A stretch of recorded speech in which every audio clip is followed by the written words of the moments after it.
My parents got arrested on Father's Day, and I've never felt more free. By the time Father's Day weekend was over, my dad was sitting in a jail cell, and I was standing in my own living room feeling something I hadn't felt in a very long time: peace. Real, honest to God peace. And I know how that sounds. I know what you are already thinking, but just let me explain how we got here, because none of this happened overnight. My parents had nowhere to go. That's where the story starts. They'd made a string of bad financial decisions, choices that caught up with them hard, and they were facing the real possibility of having no roof over their heads. And I couldn't do it. I couldn't watch my own parents become homeless, regardless of our history, regardless of everything that had been said and done over the years. So my husband and I opened our home. We moved them in. We said, come stay with us. We've got space. We'll figure it out together. What I didn't fully prepare myself for was what figuring it out together was actually going to look like. From pretty much the moment they arrived, the dynamic shifted. Our house stopped feeling like our house. My dad would have the TV blaring at a volume that rattled the walls. Morning, noon, and night.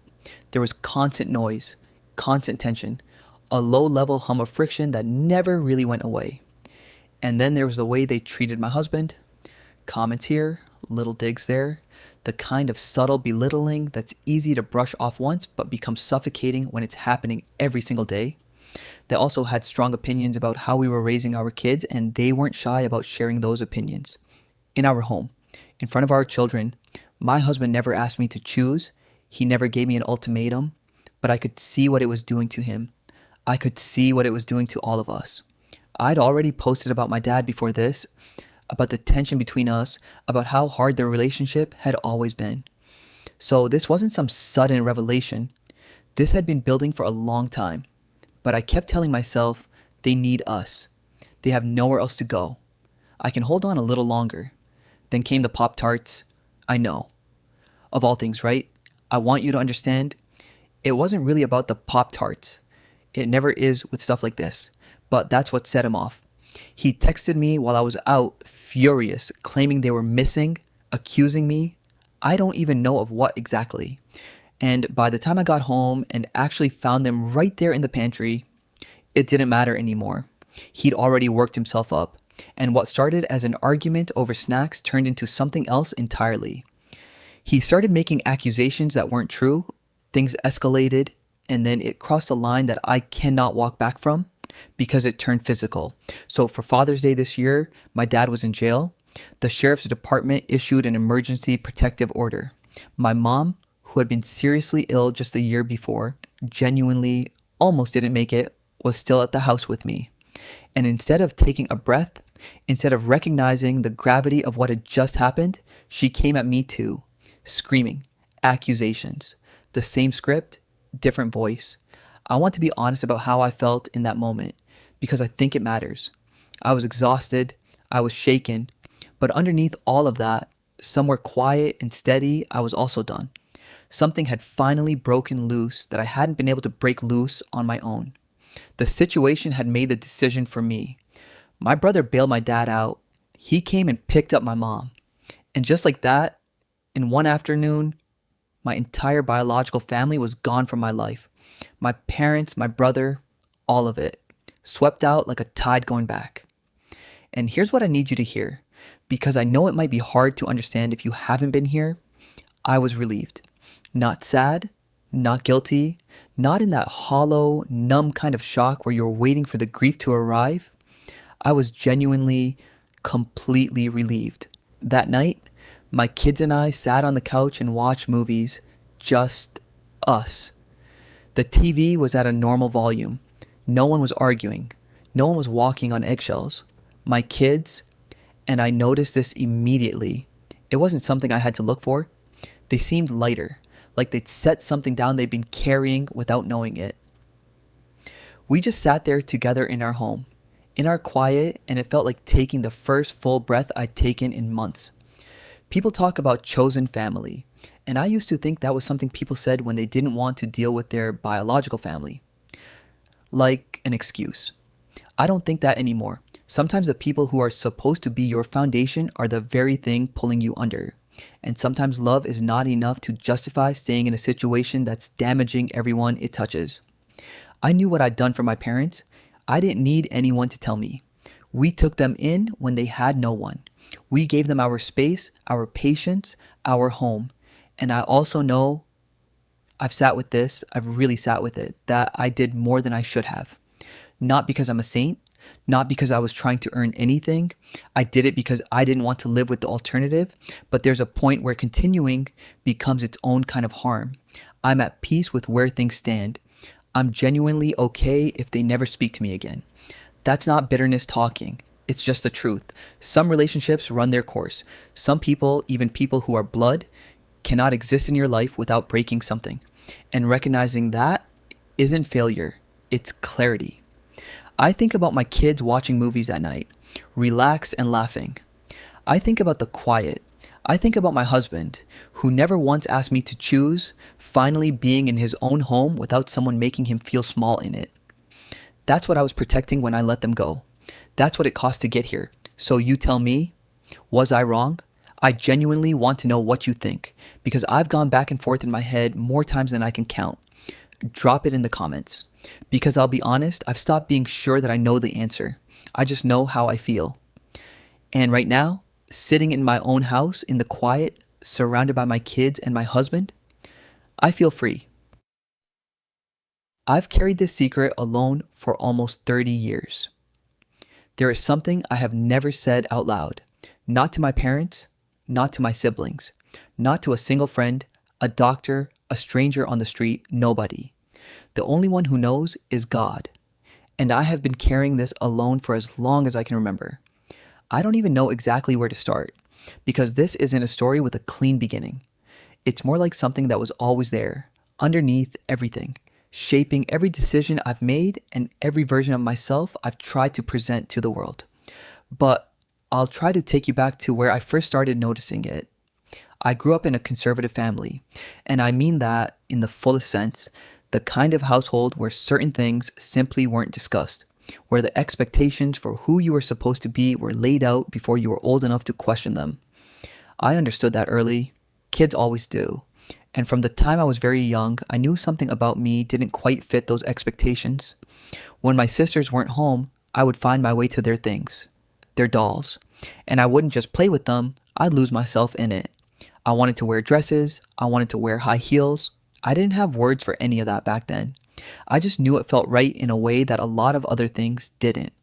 And I also knew instinctively that I could never let anyone see it. So I didn't. I got very good at hiding. Third grade was when the second piece arrived. I developed a crush, and it was on a boy. I remember sitting with that feeling and turning it over in my mind, trying to make sense of it alongside everything else. Why did I want to play with dolls? Why did I want to wear dresses? Why was I drawn to this boy the way I was? I was 8 or 9 years old, and I was already asking myself questions I didn't have the language to answer. What I landed on, in the quiet logic of a child, was this.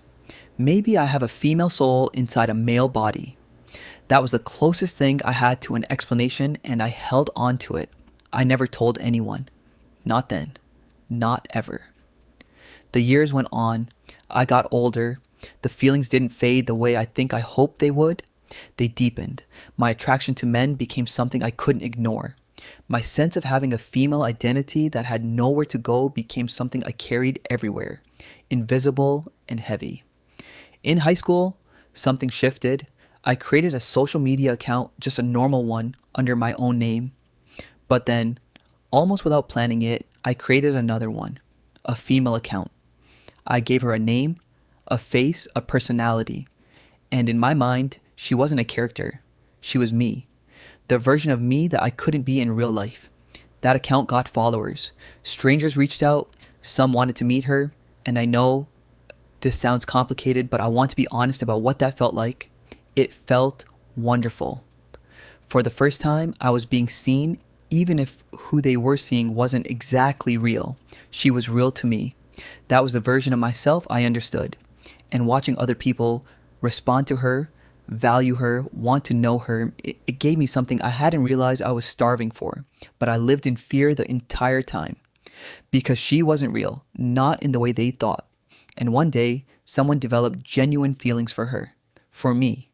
And the terror of that, the terror of being found out was too much. I deleted everything, completely, and went back to living the way I always had, invisible in the one way that actually mattered. After high school, I couldn't go to university. My father was going through financial difficulties, and that door closed. So I had 4 years stretching out in front of me with no real structure, no direction, just time. And what I did with that time internally was keep building her. The female identity I had started constructing in my mind, I made her successful. I gave her a life I was proud of. And I lived inside that imagined version of myself more than I lived in my actual one. That was almost a decade ago now, and the honest accounting of what the years since have looked like is not something I'm proud of. 2 jobs, both ending badly. Difficulty staying employed.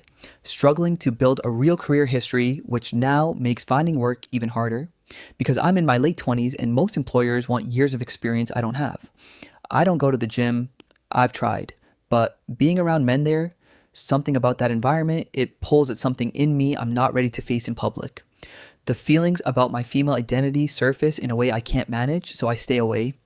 And my family sees the staying away. They don't see the reason. They see laziness. They say so. Nobody asks how I'm doing. That's something I've noticed.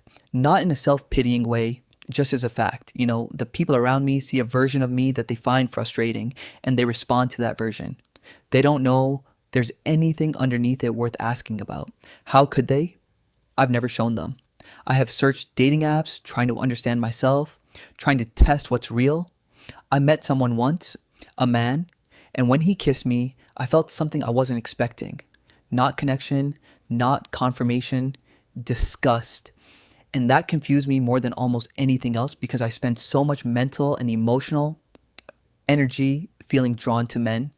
So why, when one was actually there, did it feel like that? I don't have an answer. I'm not sure what that means about who I am or what I want.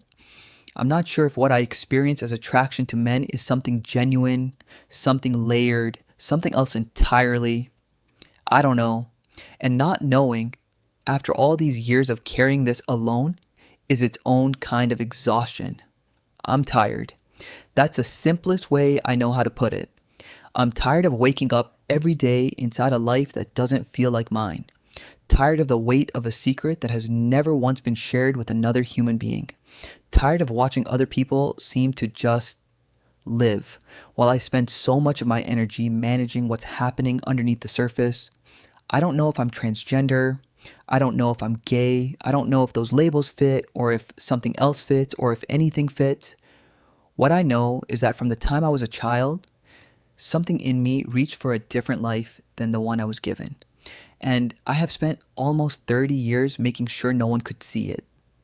I posted this because I needed to say it somewhere, even here, even like this, because the alternative is another day of God being the only one who knows, and I needed it to exist somewhere outside of me, even just once. And I want to ask you something, not for judgment, not for a verdict on who I am or what I should do, but genuinely, have you ever carried something this long, completely alone? Have you ever built a whole internal world just to have somewhere to breathe? Because if you have, I think you understand why I'm here. And if you haven't, I hope you never have to. I don't know what comes next. I don't know if I'll ever find the courage to say any of this out loud to someone who knows my face, but I know that right now, in this moment, something feels very slightly lighter than it did before I started typing. And maybe that's enough for today. If you're out there carrying something similar, something you've never said, something that doesn't fit the life you were handed, I just want you to know that I see you. I don't have answers. I accidentally replaced my neighbor's cat and he doesn't know. I have done something terrible. And the worst part, the person I did it to has absolutely no idea. And right now, he's sitting next door thinking everything is fine. It is not fine. Nothing about this is fine. Let me back up. My neighbor is one of those genuinely kind people, the type who notices things. A few months ago, a stray cat started hanging around the neighborhood. Scrappy little thing, clearly had been on her own for a while. And he just took her in. Not officially at first, just started leaving food out, then water, then eventually she was basically his. He'd talk about her. You could tell she meant something to him. It was actually really sweet to watch. Then one day, she was just gone. Didn't show up for her food, wasn't hanging around the yard. He was worried. I could see it on his face every time I ran into him outside, and I wanted to help. That's the thing. I genuinely wanted to help. So when I heard that animal control had picked up a cat the same day she disappeared, I got excited. I tracked down some pictures, pulled them up on my phone, and honestly, I was convinced. The cat in those photos looked just like her. Same coloring, same size, same markings, as far as I could tell. I went straight to my neighbor and showed him. I think they found her, I said, and his whole face changed. He went to the shelter that same day, paid the adoption fee without blinking, and then, because this cat needed some medical attention, he didn't hesitate. He spent hundreds of dollars on veterinary care, surgeries, because he thought he was bringing his cat home, because I told him I thought it was her. She came home yesterday, and I knew the second I saw her. The details were so small, I don't even know how to fully explain it. But standing there looking at this cat, I could feel it in my stomach. This isn't the same animal. The markings are almost identical. I mean, almost. But something was just slightly off. The face. The way she moved. Something. He doesn't know. He's in there right now, completely happy, thinking his girl is finally home safe. And I'm standing here knowing that she isn't. That she never was. I haven't told him. I've been trying to work up the nerve, and every time I get close, I think about everything he went through. The worry, the shelter fee, the vet bills, the relief on his face when he thought she was okay. And I just can't make the words come out. And then, because apparently the universe decided I hadn't suffered enough, a cat was spotted today. And it's her. The real her. I'm almost certain of it. So now I'm sitting with this. My neighbor has bonded with a cat that isn't his. He spent real money, real emotion, real time on this animal, and somewhere out there, his actual cat is still waiting.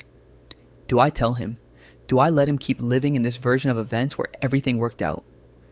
Is it kinder to say nothing, or does he deserve to know the truth? And if I tell him, how do I even begin that conversation? I got him the wrong cat. I did this with the best intentions, and it somehow made everything worse, and I genuinely don't know how to fix it. I feel like the worst person alive right now, and maybe I deserve to, but I also just really need someone to tell me, what would you have done? I'm 34 years old, and I just cleaned my belly button for the first time. Okay, I need to tell someone about this. I can't tell anyone in my actual life because they would never look at me the same way again, and honestly, I'm not sure they'd be wrong. But I have been sitting with this for less than 24 hours and I'm absolutely buzzing. So here we go. Last night, at 34 years of age, I deep cleaned my belly button for the first time in my life. Go ahead. Take a moment. I'll wait. Yes, I know. I am a fully grown adult woman who has somehow made it more than 3 decades on this earth without properly addressing what was happening in there. I have held down jobs. I have maintained relationships, I pay my taxes, and yet, the belly button? Untouched. A mystery. A no-fly zone. Now before you completely write me off, let me at least give you my excuse. And yes, I do have one. The last time I tried to really get in there, really commit to the mission, I almost fainted. Like, genuinely, actually almost hit the floor. Something about messing around with your belly button apparently connects to a nerve that your body does not appreciate being messed with, and mine responded by threatening to shut the whole operation down. So I backed off. I sealed the border. And for years, I told myself we just weren't going to go there. Until 2 days ago, when something in me said, it's time. I don't know what changed. I don't know what gave me the courage or the recklessness, depending on how you look at it, but I decided I was finally going to do it.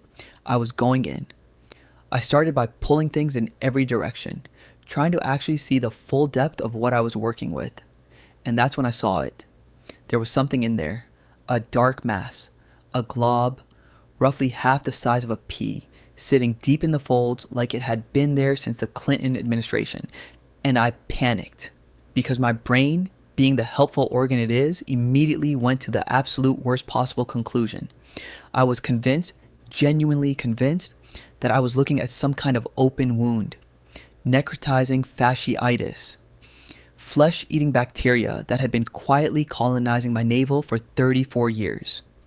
I stood there in the bathroom, catastrophizing for a solid few minutes before I accepted that I needed to deal with this. I grabbed some body oil and applied it directly to the situation. Loosening agent, softening the enemy. I figured I'd let it soak and come back tomorrow with reinforcements. Tomorrow arrived, I came back, I grabbed tweezers, and then I almost fainted again. Same nerve, same response, same indignant reaction from my body. I had to step back, breathe, actually talk myself down from the edge. I am doing this, I told myself. I have come too far to retreat now. I oiled it up again, waited, took some deep breaths, and went back in. And then it came out. I got a grip on it and it released, like it had been waiting, like it knew this day was always going to come eventually. It came out in one piece and I just stood there holding it in the tweezers, completely unable to move for a second. Here is where I want to be honest with you about something, because I think you deserve the full picture. I was disgusted, obviously, but disgusted was maybe the third or fourth thing I felt, because the first thing, the overwhelming, consuming first reaction, was fascination. It came out shaped perfectly, like it had been molded to fit the exact contours of the space it had been living in. A little sculptural object, a relic. I held it up to the light and looked at it, and here's what I found. The outer layer was mostly white, dead skin cells, I assume, forming a kind of casing around the whole thing. But the inside, oh, the inside, dark, brownish, hardened, and threaded through with what I can only describe as cat hair, plus unknown contributions from the past 3 decades of my existence. The entire thing was over a quarter of an inch long, a quarter of an inch. That is a significant amount of material to have been quietly compressing itself inside your body while you walked around thinking you were a person who had it together.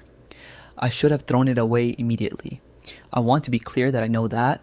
Instead, I put it in a small plastic bag. It is still in the bag.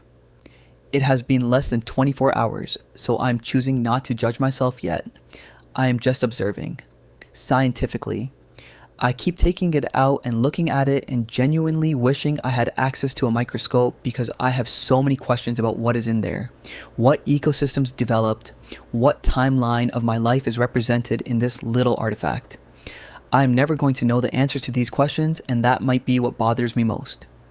Now, here's the thing I need you to understand about why this hit me the way it did. I have OCD, and one of the ways it shows up for me is an obsession with extraction. Specifically, pimple popping. I know, I am already a lot.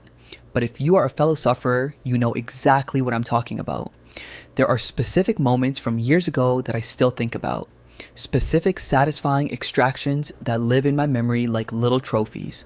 I cannot watch the videos online because it genuinely takes over my brain in a way I cannot manage. It is a whole thing. This belly button situation was, without question, the most significant extraction event of my entire life. Nothing has ever come close. And I am aware that says something about me, and I am aware that something probably deserves to be addressed by a professional, and I am in fact considering going back to therapy.